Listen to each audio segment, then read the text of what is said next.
Olá! Hoje a gente vai fundo numa questão bem curiosa, né? A relação entre a força do cristianismo num país e a confiança que as pessoas têm umas nas outras lá. Pois é, normalmente se pensa que religião é algo mais pessoal, né? Exato! Mas olha só, vamos analisar uns dados compilados pelo Jorge Guerra Pires, um PhD, que usou fontes como o World Values Survey, Pure Research... Fontes bem robustas. Sim, e esses dados sugerem um impacto social maior. Então, a ideia aqui é tentar entender essa correlação e uma hipótese teológica que pode explicar isso. Exato. E os dados em si já são bem interessantes de olhar. Países com muitos cristãos, né? Pega Brasil, 88%, México, 89%, Colômbia, 92%. Altíssimos percentuais. Sim. E aí você olha a confiança social nesses lugares. É baixíssima. Tipo, 7% no Brasil, 12% no México, 10% na Colômbia. Nossa, 7% é um contraste muito forte quando a gente olha para outros países, certo? Total! Países, digamos, mais seculares, ou com menos cristãos. Suécia, uns 30% de cristãos. Noruega, 47%. Dinamarca, 75%. Ainda bastante na Dinamarca, mas... Mas olha a confiança social lá. Suécia, 60%. Noruega, 73%. Dinamarca, 74%. É uma outra realidade, né? Uma diferença absurda. E a análise que você mencionou, ela achou uma ligação estatística mesmo, tipo um cálculo. Achou sim. Fizeram uma regressão linear simples. Basicamente, mostrou uma correlação negativa. Ou seja, quanto maior a porcentagem de cristãos, menor tende a ser a confiança social. Entendi. Negativa. Isso.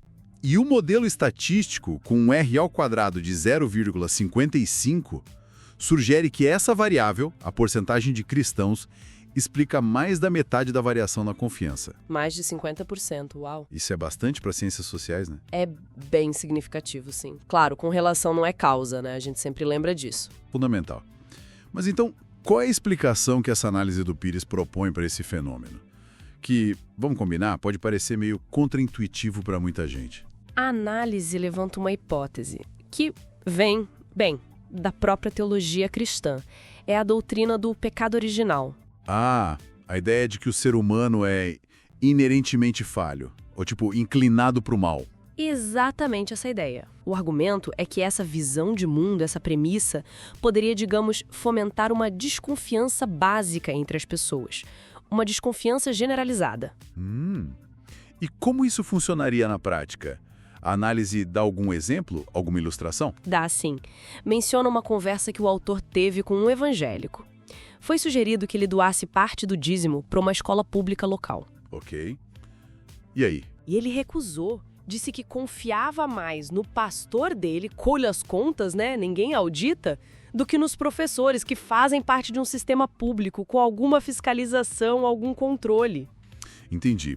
Isso aponta para uma confiança mais vertical, talvez, focada na figura religiosa. Exato. Em detrimento dessa confiança horizontal, que é a confiança entre cidadãos comuns, sabe? Ou nas instituições que não são religiosos. Quer dizer, a confiança vai toda para o líder religioso e isso pode acabar diminuindo a confiança nas outras pessoas ao redor. Tipo vizinho, colega, até um especialista, um cientista. É essa a ideia que a análise explora e conecta isso especialmente com algumas vertentes, tipo pentecostais fundamentalistas, onde a figura do líder, pastor ou padre, é muito central. Certo. Se essa figura é vista como a fonte principal, ou talvez a única, realmente confiável porque fala por Deus, né?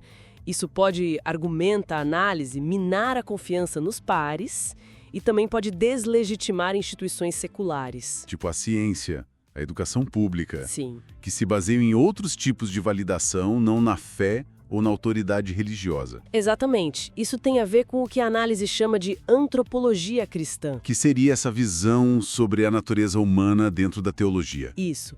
Se a premissa básica é que o ser humano é corrupto por natureza, inerentemente não confiável, bom, isso é o oposto do que a gente vê em sociedades de alta confiança, né? Onde se parte do princípio de que as pessoas são confiáveis até que provem o contrário, digamos assim. Pois é, a análise sugere que essa visão mais pessimista, talvez, da natureza humana dificulta a construção de laços sociais fortes baseados na confiança mútua, generalizada. A análise até cita o dízimo nesse ponto, né? Não só como doação, mas como ato que poderia reforçar uma certa submissão, desencorajar o questionamento. Sim, e ver a educação mais crítica, a ciência, como uma ameaça a essa estrutura de obediência. Faz sentido dentro dessa lógica. Então, o argumento central da fonte é esse. Certas interpretações do cristianismo, ao focarem na falha humana, na obediência cega e centralizarem a confiança só no líder religioso, acabam, talvez sem intenção, corroendo a confiança coletiva horizontal. E essa confiança coletiva é vista como essencial para tudo, né? Democracia, economia. Fundamental para o desenvolvimento social, econômico, democrático, tudo depende de um certo nível de confiança mútua. Então, recapitulando um pouco o que a gente viu, temos dados que mostram essa correlação negativa forte, mais cristianismo, menos confiança social em vários países, sim, uma correlação estatisticamente significativa. E uma análise que conecta isso a elementos da teologia cristã mesmo, como o ficado original e essa concentração da confiança nos líderes religiosos. Exato, o que desafia aquela ideia comum de que religião é só um assunto privado, sem impacto na esfera pública ou social. Com certeza. E isso tudo deixa a gente com uma reflexão, né? Se a confiança mútua é mesmo tão importante para uma sociedade funcionar bem, para prosperar. Um pilar, né? Um pilar. E se algumas estruturas ou interpretações religiosas, como essa análise argumenta, podem, de certa forma, enfraquecê-la, como é que as sociedades podem lidar com essa tensão? É uma pergunta complexa. Muito. Como equilibrar a liberdade religiosa, que é fundamental, com a necessidade de fortalecer o capital social, a confiança horizontal entre as pessoas e nas instituições? Que tipo de diálogo a gente precisa ter para abordar isso? Fica aí a questão para a gente pensar. Muito interessante essa análise. Sem dúvida. Dá muito o que pensar.